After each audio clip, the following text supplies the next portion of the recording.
Bien-aimés dans le Seigneur, bonjour. Réveillons-nous et commençons une journée avec la méditation. Méditons ensemble est un programme journalier qui nous donne l'occasion de sonder les Écritures, de méditer la parole de Dieu et donner un sens spécial pour notre journée.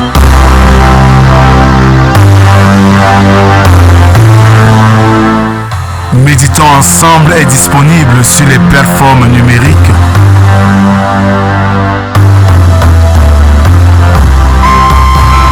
Pour vos sujets de prière, contactez la production au 237 6 91 28 29 85 via WhatsApp.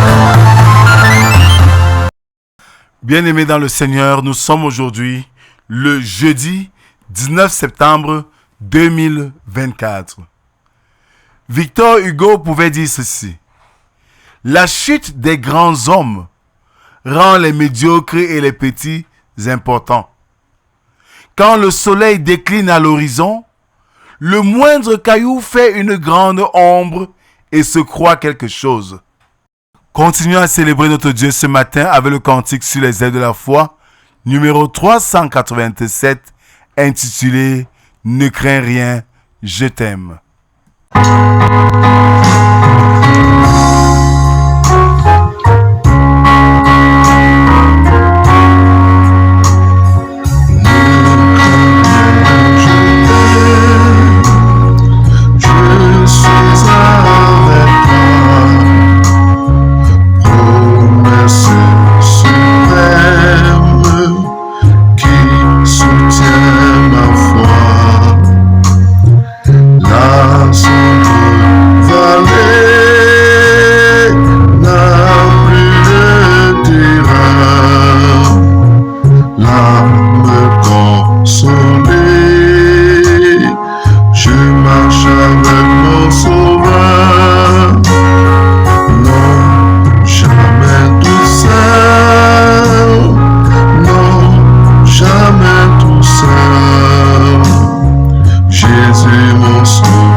Psaume 130.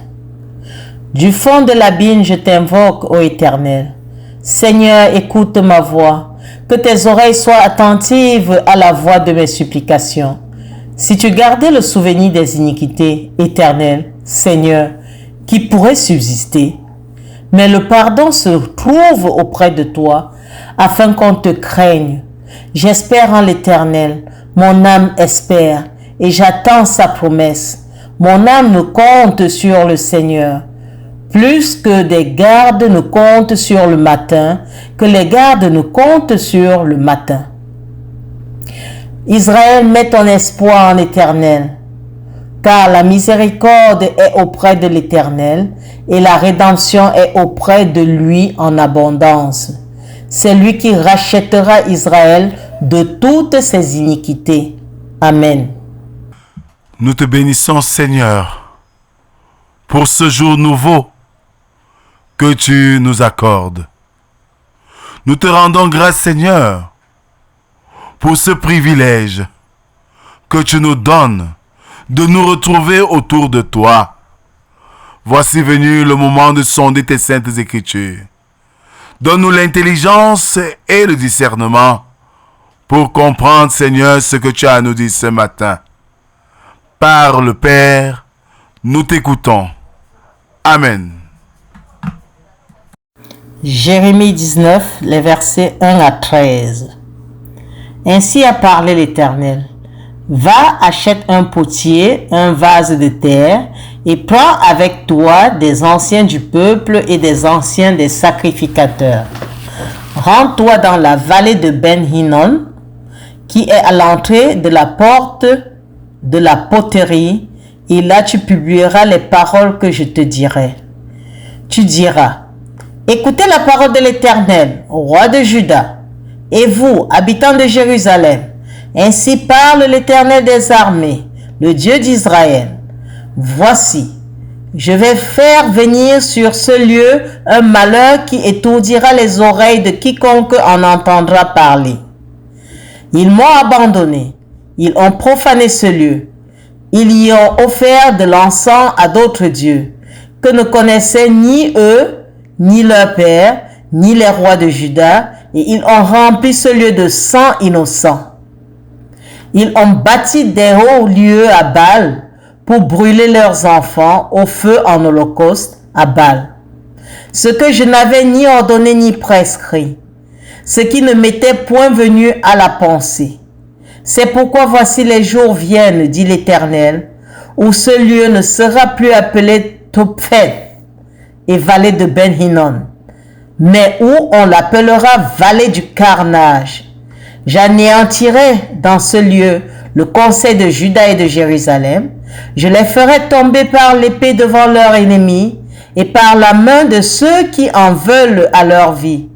Je donnerai leurs cadavres en pâture aux oiseaux du ciel et aux bêtes de la terre. Je ferai de cette ville un objet de désolation et de moquerie.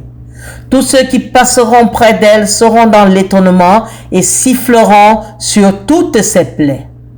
Je leur ferai manger la chair de leurs fils et la chair de leurs filles, et les hommes mangeront la chair des autres, au milieu de l'angoisse et de la détresse, où les réduiront leurs ennemis et ceux qui en veulent à leur vie. Tu briseras ensuite le vase sous les yeux des hommes qui seront allés avec toi, et tu leur diras: ainsi parle l'Éternel des armées. C'est ainsi que je briserai ce peuple et cette ville, comme on brise un vase de potier, sans qu'il puisse être rétabli. Et l'on enterrera les morts à Tophet, par défaut de place pour enterrer.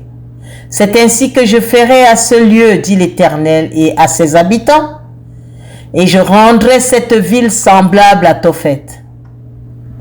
Les maisons de Jérusalem et les maisons des rois de Juda seront impures comme le lieu de Tophet. Toutes les maisons sur les toits desquelles on offrait de l'encens à toute l'armée des cieux, et on faisait des libations à d'autres dieux. Amen. Bien-aimés dans le Seigneur, le prophète Jérémie annonce pour la 100e fois la ruine imminente de Jérusalem. Voilà la ville d'espoir, la ville forte qui tombe en ruine. Il prendra avec lui quelques-uns des principaux du peuple. Il les conduit dans la vallée de Hinnom, autrement dit Tophet, la vallée où on avait souvent offert un culte abominable à Moloch. Et cette vallée était située au pied même de Jérusalem. Arrivé à cet endroit, le prophète déclare que le jour de la vengeance du Très-Haut approche. Et, pour signe, il brise un vase de terre qu'il tenait en sa main. C'était peu de choses en apparence que cette démonstration, mais elle signifiait pourtant que le Seigneur n'aurait pas plus de peine à briser le royaume de Juda que le prophète n'en avait eu à réduire en pièces son vase d'argile. La sentinelle de Dieu annonce la ruine. Qui va l'écouter? Qui va changer la destinée du peuple si ce n'est le peuple lui-même? L'évangile s'annonce chaque jour sur le chemin de notre vie. Mais nous résistons à ce message d'amour que le Seigneur nous envoie, oubliant que nous nous exposons à la ruine à venir. Ce n'est pas parce que nous sommes privilégiés, ce n'est pas parce que nous sommes enfants de Dieu que nous ne sommes pas faillibles. Voilà Jérusalem la forte qui tombe en ruine. Que le Seigneur, par cette parole ce matin, nous donne de prendre garde, de peur de tomber. Amen. Nous te rendons grâce, Seigneur, pour cette parole que tu nous délivres ce matin, nous interpellant à prendre garde pour ne pas tomber en ruine, comme Jérusalem, qui s'est détourné de toi, parce que rassuré que tu ne les abandonneras jamais, ils t'ont rejeté pour aller servir d'autres dieux. Et la sentence est tombée. Donne-nous, Seigneur, de ne pas nous éloigner de toi et de garder plutôt davantage de bénédictions de toi. Voici une journée nouvelle avec ses défis. Viens, Seigneur, vole à notre secours. Tiens-nous par la main et conduis-nous, Seigneur.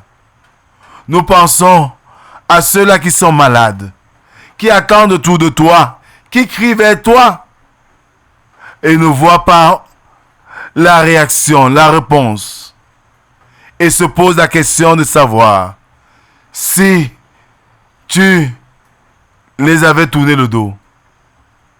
Père éternel, nous te prions pour les responsables de nos nations, afin qu'ils dirigent les peuples avec crainte et tremblement.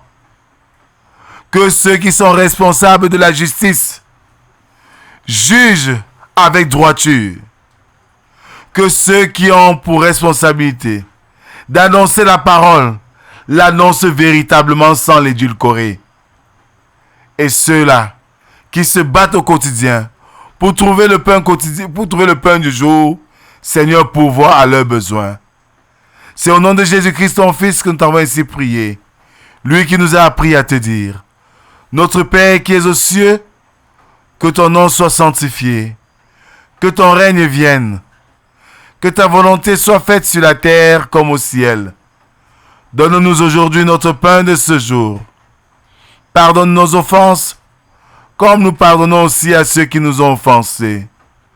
Ne nous soumets pas en tentation, mais délivre-nous du mal, car c'est à toi qu'appartiennent le règne, la puissance et la gloire pour les siècles des siècles.